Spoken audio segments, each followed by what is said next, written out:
लोकशाही मराठीच्या बातमीची दखल सिद्धेश कदम यांनी सुद्धा घेतली आणि आपत्कालीन व्यवस्थापन कक्षाला त्यांनी तातडीनं भेटही दिलेली आहे।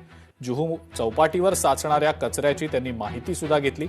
किती कचरा साफ केला गेलाय याची सगळी माहिती सिद्धेश कदम यांनी जाणून घेतली। सिद्धेश कदम हे महाराष्ट्र प्रदूषण नियंत्रण मंडळाचे अध्यक्ष आहेत।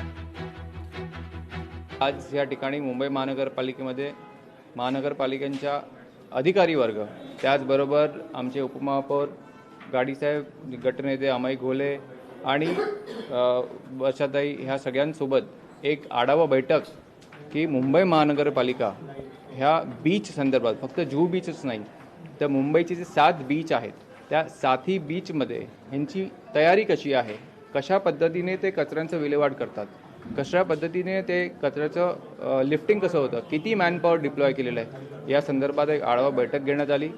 आणि या बैठकीमध्ये ज्या काही माहिती त्यांनी आम्हाला दिलेली आहे MPCBला, त्या माहितीच्या आधारे आम्ही त्यांना पुढचे निर्देश देणार आहोत।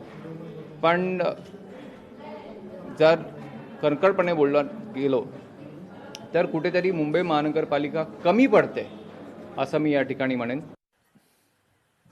जुहू चौपाटीवरील कचऱ्यासंदर्भात पालिकेतल्या सभागृहामध्ये सुद्धा चर्चा झाल्याचं समजतंय। पर्यावरण राखण्यासाठी कोस्टल समितीच्या निर्मितीची मागणी केली गेलेली आहे। अनेक नगरसेवकांनी सभागृहामध्ये ही मागणी केलेली आहे।